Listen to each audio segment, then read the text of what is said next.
Scene शुरू होता है तीन लड़कों से जो एक छत पे खड़े हैं और उंगली से एक घर की तरफ इशारा कर रहे हैं और वहां पहुंचने की बात कर रहे हैं 12 बजे से पहले।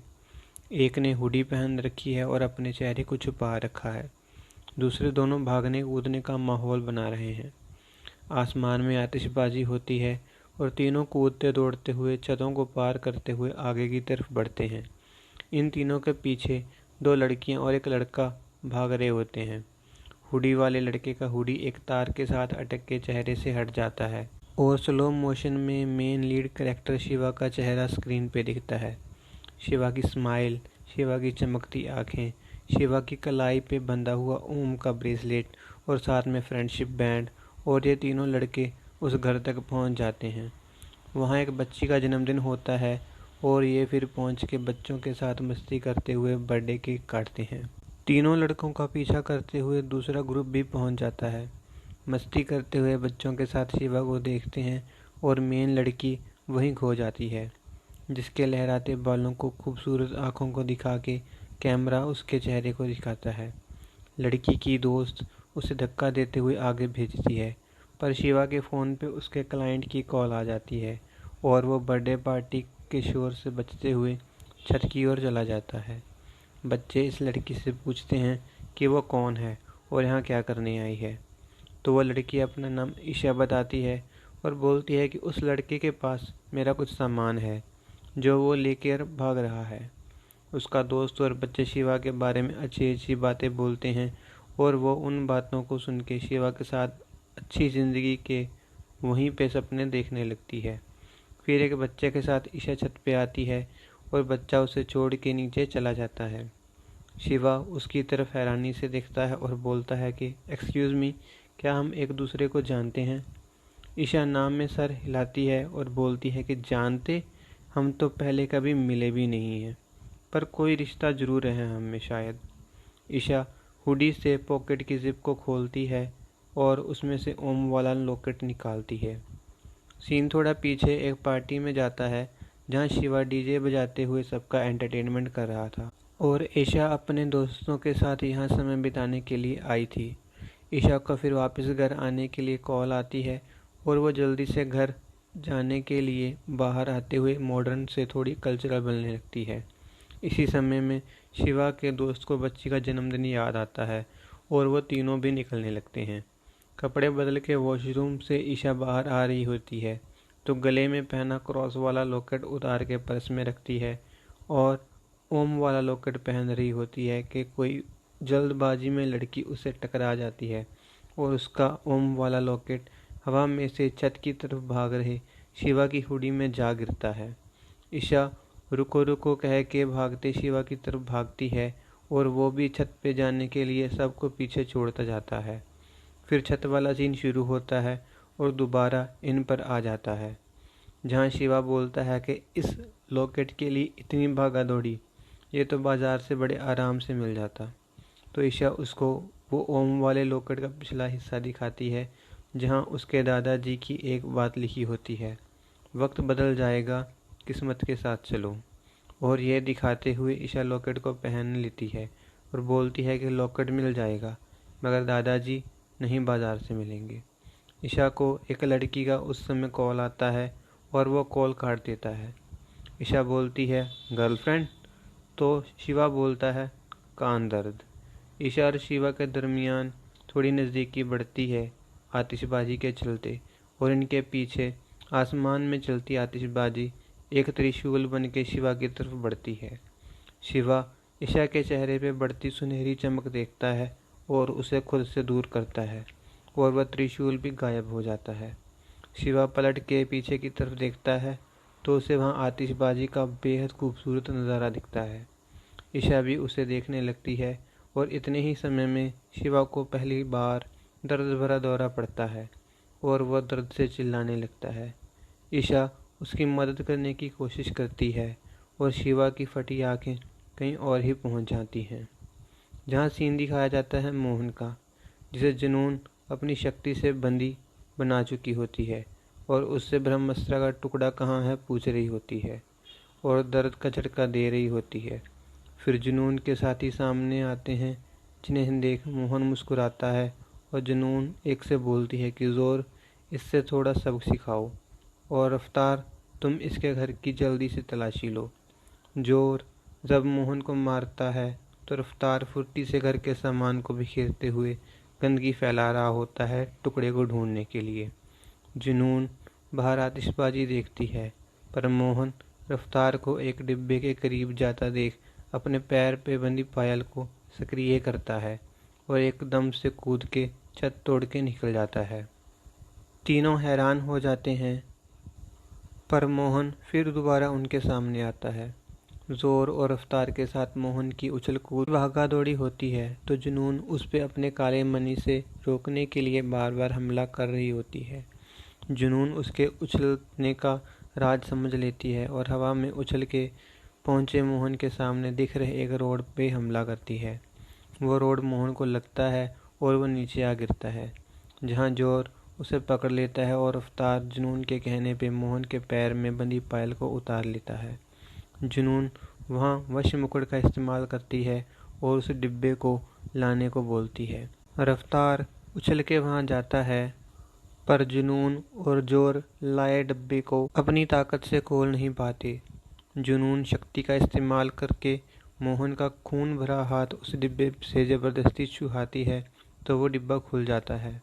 पहला टुकड़ा जुनून को मिल जाता है और दूसरे की जानकारी के लिए वो मोहन को फिर से झटके देने लगती है शक्ति से, पर मोहन सिर्फ वाराणसी को दिखाते हुए वश मुकुट की ताकत से बाहर आ जाता है और ज़ोर को ज़ोर से मारते हुए बोलता है, तुम हमें छू भी नहीं सकते, और आतिशबाजियों के चलते छत से नीचे की तरफ गिरता है। जुनून इतने सब के बाद जहाँ किसी और की मौजूदगी को महसूस करती है और उस मिले टुकड़े पे चमक दिखाते हुए कैमरा वापस छत पे आ जाता है शिवा के पास। ईशा उसे क्या हुआ बोलती है और वह बोलता है, वो मेरे सामने छत से कूद गया। तो ईशा बोलती है, पर तुम तो यहीं थे मेरे पास। शिवा के शरीर में फिर एक दर्दनाक लहर उठती है और वो पत्थर बनने देव के पास पहुंच जाता है, जहां जुनून पहले ही पहुंच चुकी होती है। देव को जुनून मिले टुकड़े के बारे में बताती है और उसे जल्द दूसरा टुकड़ा देने की बात बोलती है। देव बोलता है कि शाबाश जुनून, और फिर बोलता है, सावधान, तुम्हारे लिए खतरा बढ़ गया है। एक जगह पे देव हमला करता है और शिवा वापस आ जाता है और बेहोश हो जाता है। सुबह जुनून अपने साथियों के साथ वाराणसी पहुंच जाती है और टुकड़े की तलाश में लग जाती है। वहीं शिवा नींद से उठता है तो ईशा से बोलता है कि मुझे वाराणसी जाना होगा जल्द से जल्द। टीवी में मोहन की खुदकुशी की खबर आ रही होती है उस समय, और शिवा देख के बोलता है कि यही था वो जिसे रात में उसने मरते हुए देखा, और इसने खुदकुशी नहीं की है। इतने में न्यूज़ वाले फ़ोन से मोहन के एक दोस्त से बात करते हैं जो वाराणसी में ही था, और वो उसकी मौत का अफसोस जताता है। शिवा बोलता है कि इसकी भी जान को खतरा है, मुझे इसे बचाना होगा, मुझे जल्द से जल्द वाराणसी में पहुंचना होगा। शिवा के दोस्त उसके लिए जहां गाड़ी का इंतज़ाम करते हैं, वह ईशा अपने पापा से बात करके उनका प्राइवेट हेलीकॉप्टर मंगवा लेती है। शिवा ईशा के साथ वाराणसी पहुंचता है और एक दुकान पे चल रहे टीवी पे मोहन के दोस्त अनीश का इंटरव्यू हो रहा होता है, जिसमें वो फिर से दुख जताता है। दुकानदार से शिवा उसके पीछे दिख रही जगह के बारे में पूछता है और उसके सामने वाली ही दुकान पे जुनून भी टीवी पे मोहन के दोस्त को देख रही लेती है। जुनून रफ्तार को जगह तलाश करने के लिए बोलती है और वो वहाँ से उछल के निकल जाता है धीरे से, और पर ज़ोर वहीं एक आदमी को पकड़ता है और उसे दिख रही जगह के बारे में पूछता है। हंगामा बढ़ने के कारण शिवा और ईशा भी उस तरफ देखते हैं और शिवा दोनों को पहचान लेता है। हमें जल्दी पहुंचना होगा बोल के शिवा ईशा के साथ उस जगह से दूसरी जगह की तरफ जाता है। शिवा बताई जगह पे पहुंच अनीश को देख लेता है और उसके आसपास वो रफ्तार को भी देख लेता है। बचते बचाते वो अनीश के करीब पहुंचता है और उसे मोहन के कत्ल के बारे में बताता है। अनीश ये सुन के उस पर यकीन कर लेता है और बोलता है, मुझे गुरुजी को ये बताना होगा। इतने ही समय में ज़ोर नीचे शिवा को दिखाई देता है जुनून के साथ। शिवा बोलता है कि वही हैं उसके कातिल। अनीश जुनून के शरीर पे काले मणि को देख लेता है और बोलता है कि तुम लोगों को जाना चाहिए। शिवा बोलता है कि मैं आपके साथ ही रहूँगा, और ईशा बोलती है कि मैं शिवा के साथ ही रहूँगी। यहाँ शिवा ईशा को समझाने की कोशिश करता है, पर वो अपने ईशा नाम के मतलब के बारे में बताती है। एक कमरे में अनीश पहुँचता है और जुनून भी पहुँच जाती है। दोनों की बातों में मोहन का जिक्र होता है। अनीश भावनाओं में जुनून पे हमला करने के लिए आगे बढ़ता है, पर ज़ोर उसका सामना करता है। ज़ोर और अनीश के बीच फिर रफ्तार भी आ जाता है और अनीश हारने लगता है, तो शिवा लड़ाई में आ जाता है। शिवा को देख के जुनून के साथी हैरान हो जाते हैं और जुनून को दोबारा देव की आवाज़ आती है, सावधान। शिवा कमज़ोर था उनके मुकाबले और ईशा उसकी लड़ाई में मदद करती है, पर रफ्तार उसे बेरहमी से दूर पटक देता है। ये देख अनीश अपने अस्त्र की ताकत का इस्तेमाल करता है और ज़ोर को ज़ोरदार पंच मारता है नंदी अस्त्र की शक्ति से।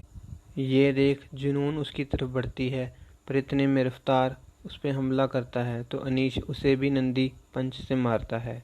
जुनून अनीश को बंदी बनाने के लिए शक्ति का इस्तेमाल करती है तो शिवा आगे कूद जाता है। अनीश वहाँ से सबको निकालने के लिए नीचे पंच मारता है और वहाँ से तीनों निकल जाते हैं। बुरी हालत में चल के रफ्तार जुनून के पास पहुँचता है और जुनून उसे उनका पीछा करने को बोलती है।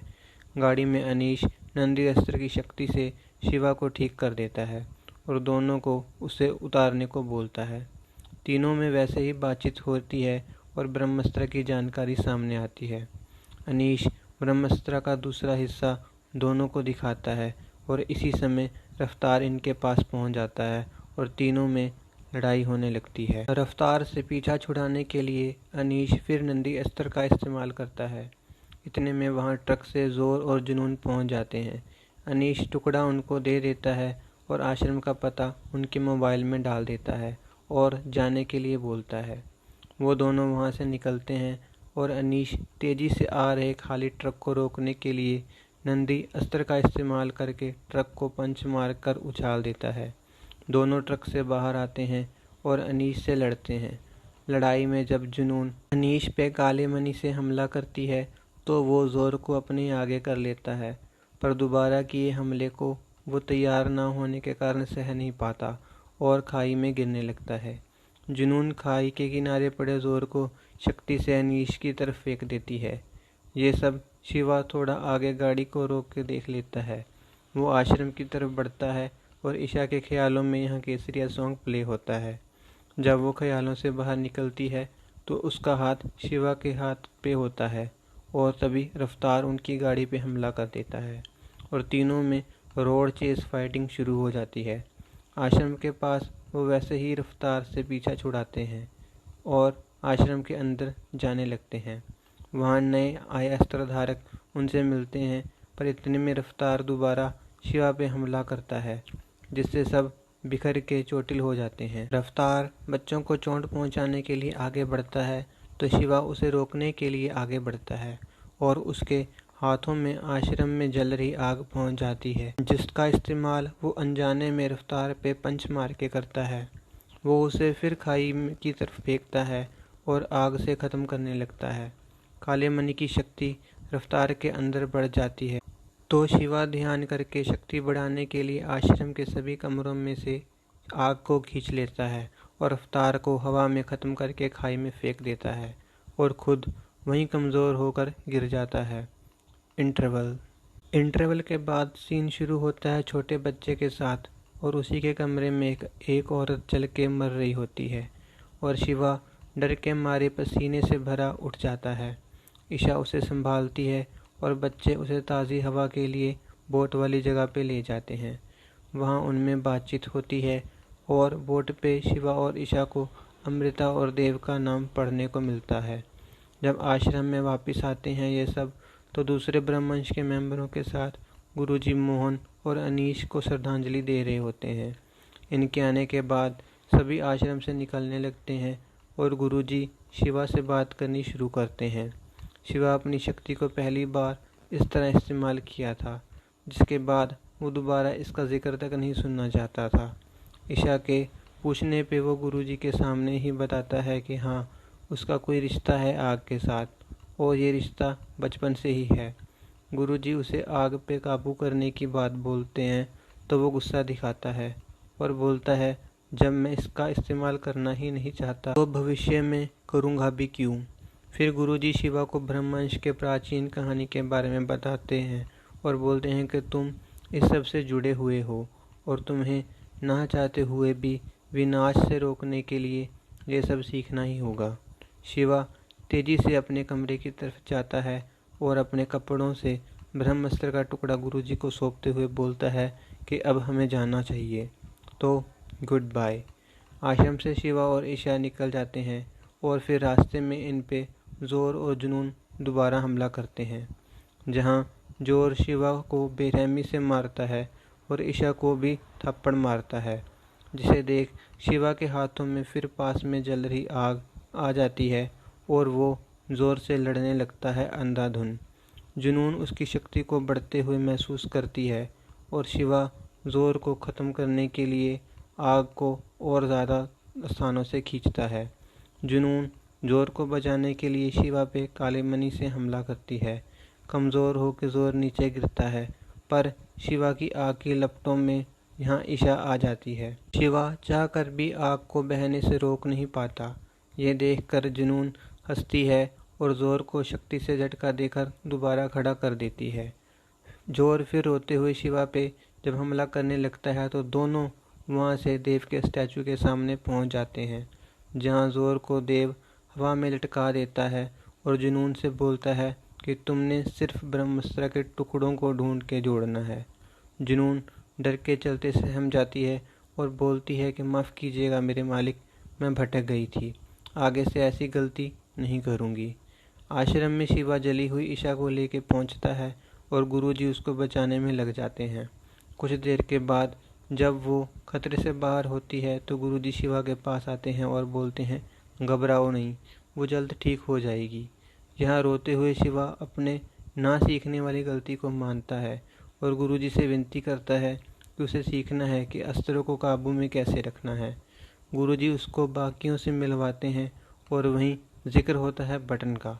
शिवा थोड़ा बहुत अपनी मर्जी से आग को करीब ला सकता था, मगर उस जैसा नहीं जैसा वो पहले कर चुका था लड़ाई के वक्त।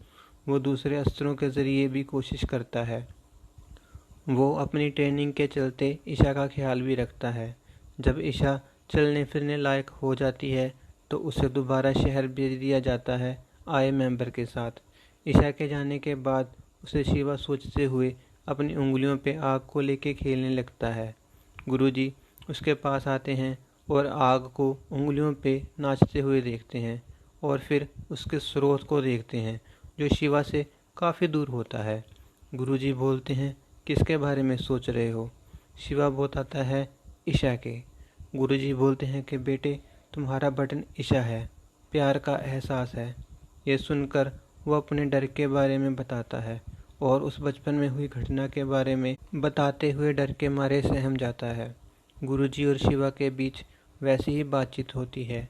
फिर शिवा दूसरे अस्त्रधारकों के साथ अपने अस्त्र पे काबू कर लेता है। शिवा के दोस्त उसे शहर में वहाँ मिलने आते हैं और उसकी माँ की आखिरी निशानी शंख उसे दे जाते हैं। वो उनसे ईशा के बारे में पूछता है और ईशा से बात करने के लिए उसे फ़ोन करता है, पर उसका फ़ोन ईशा नहीं उठाती। गुरुजी के पास वो इसी चिंता में आता है तो वो बताते हैं कि ईशा पे हमला किया गया था। वो अब अस्पताल में है, पर जल्द हिफाजत के लिए उसे वो यहाँ ले आएंगे। जुनून इस समय में आसपास के गांव के लोगों को काला मणि पहना के आश्रम ढूंढने में लगा चुकी होती है और दो लोग इन सबको आश्रम के बाहर ट्रेनिंग करते हुए देख लेते हैं। उसी दिन ईशा भी आश्रम में पहुंच जाती है। शिवा उसे अपनी आग की शक्ति पे काबू करके दिखाता है और उसे बाहों में भर के बहुत खूबसूरत आकृतियां सामने बनाता है। आश्रम पे उस समय कुछ लोग हमला करते हैं और उनसे इनकी लड़ाई होती है। लड़ाई में एक काला मणि शिवा के हाथ लगता है और वो उसे अपने पास रख लेता है और दूसरों के साथ पीछा करते हुए जुनून की बनाई सेना वाली जगह पे पहुंच जाता है। यहाँ वैसे ही वो काला मणि पहनता है और देव के सामने जाता है। देव का स्टैचू उस पे हमला करता है, मगर थोड़े समय के बाद देव की ही शक्ति बदलने लगती है, जिसे देख देव हमला बंद करके इसे वापस भेज देता है।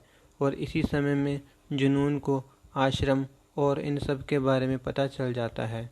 गुरुजी जगह बदलने की बात बोलते हैं और सामान बांधते हुए शिवा देव के स्टैचू के बारे में बताता है गुरुजी को। गुरुजी उसे अमृता और देव की प्रेम कहानी और लड़ाई के बारे में बताते हैं। और इसी समय शंख वाली घटना होती है। रात में जगह छोड़ने से पहले जुनून हमला कर देती है। जुनून सबको बंदी बना लेती है और सौदा करने के लिए शिवा ईशा के साथ उसके सामने आता है। जुनून जोर को उसकी तरफ भेजती है टुकड़ा लाने के लिए, पर शिवा आग के पंच से हमला करता है। दोनों में जोरदार लड़ाई होती है, पर जुनून समय को खराब ना करते हुए और शिवा के शरीर में आग बढ़ती देख के सबको उस पर हमला करने के लिए बोलती है। शिवा सबको आग से मजा चखाते हुए दूर दूर तक पहुंचाता है, पर गले में काला मणि होने के कारण वो फिर खड़े होकर वापस शिवा पे हमला करने लगते हैं। शिवा की आग की शक्ति उसके पूरे शरीर को आग बना चुकी होती है। जोर की नंदी अस्त्र की शक्ति भी उस पर असर नहीं कर रही होती। उस समय जुनून देव से जल अस्त्र की शक्ति मांगती है। शिवा की जलती आग कम होते हुए बंद हो जाती है और समय स्थिति एक बार फिर जुनून के काबू में जाने लगती है। पर गुरुजी और दूसरे अस्त्रधारक अब लड़ाई में कूद पड़ते हैं और ब्रह्मास्त्र के आखिरी टुकड़े के साथ दूसरे बड़े टुकड़ों को भी हासिल कर लेते हैं, मगर उनकी गिनती जुनून की सेना की गिनती के आगे बहुत कम होती है। वो किसी को मारना नहीं चाहते, तो गुरुजी काले मणि के वश से सबको बाहर करने की योजना बताते हैं। योजना काम करने लगती है, पर जुनून और जोर इस समय में शिवा पे हावी हो चुके होते हैं। जोर शिवा को मार मार के अधमरा कर चुका होता है, क्योंकि हो रही बारिश के कारण आसपास की जलती आग बुझ चुकी होती है। ईशा के पास दोनों टुकड़े होते हैं और वह दूसरे अस्त्रधारकों के साथ मिलकर जुनून को बेवकूफ़ बनाने का खेल खेल रही होती है। शिवा के ना उठने के बाद जब जोर दूसरे अस्त्रधारकों को रोकने के लिए आगे बढ़ता है, तो गुरुजी उसका सामना करते हैं। जुनून ईशा को घेर चुकी होती है किनारे पे और उसके साथी को काले मणि से जकड़ चुकी होती है। ईशा बोलती है कि मैं टुकड़ों को फेंक दूंगी, तो जुनून थोड़ी देर बाद बोलती है मैं तुम्हारे साथी को फेंक दूंगी। जुनून ईशा के बिल्कुल करीब आ जाती है और उससे दोनों टुकड़े छीन लेती है। बच्चे को खाई में फेंकती है, जिसका हाथ ईशा पकड़ लेती है और ऊपर लाने की कोशिश करती है। ईशा शिवा का नाम लेती है मदद के लिए और शिवा में इसी वक्त अपने नाम को सुन के आग उत्पन्न हो जाती है। शिवा उड़ता है, पर जुनून तीसरे टुकड़े को जोड़ चुकी होती है। आसपास की जगह नष्ट होने लगती है। जुनून को ब्रह्मास्त्र की शक्ति खाई की तरफ फेंकती है और ज़मीन के टुकड़े होने लगते हैं। बच्चे को पवनास्त्र से बचा लिया जाता है, पर ब्रह्मास्त्र फिर उस पवनास्त्र पे काबू कर लेता है, जिससे ईशा वहीं फंस जाती है। शिवा उसे बचाने के लिए आगे बढ़ता है और उसके सामने पहुंच जाता है। ब्रह्मास्त्र जैसे जैसे दूसरे अस्त्रों पे काबू करता जाता है, उसमें से शक्ति बढ़ती जाती है। शिवा ईशा को बचाने के लिए ढाल बन जाता है बाहें फैलाकर, और वो वहीं ब्रह्मास्त्र के काबू में आ जाता है। शिवा से जैसे ही ब्रह्मास्त्र जुड़ता है, शिवा के शरीर से निकलने वाली शक्ति के कारण ब्रह्मास्त्र की शक्ति रंग बदलने लगती है। धीरे धीरे शिवा की शक्ति ब्रह्मास्त्र तक पहुंच जाती है और ब्रह्मास्त्र से निकल रही शक्ति रुकने लगती है और रंग बदलने लगती है। पूरी निकली हुई शक्ति में शिवा की शक्ति जुड़ चुकी होती है। शिवा का शरीर चमकदार और उसके जख्म भर जाते हैं। शिवा की चमक थोड़ी कम होती है और वो खड़ा हो जाता है। सारी शक्ति को वापस ब्रह्मास्त्र में भर देता है और ब्रह्मास्त्र को अपने हाथों में ले लेता है। गुरुजी इस अद्भुत नज़ारे को देखकर नमस्कार करते हैं। यहाँ बैकग्राउंड में लाउड म्यूजिक बजने लगता है और कैमरा हुए नुकसान को दिखाते हुए बाहर आने लगता है। क्रेडिट में टुकड़े जुड़ने के बाद निकली एक शक्ति को देव के स्टैचू की तरफ जाते हुए दिखाया जाता है, जिसके बाद देव का स्टैचू में बदलाव होता है और धमाके के बाद इकट्ठे हुए स्टैचू के मलबे पे चमक बनने लगती है। कैमरा धीरे धीरे उस चमक की तरफ जाता है और वो चमक शरीर में बदलने लगती है।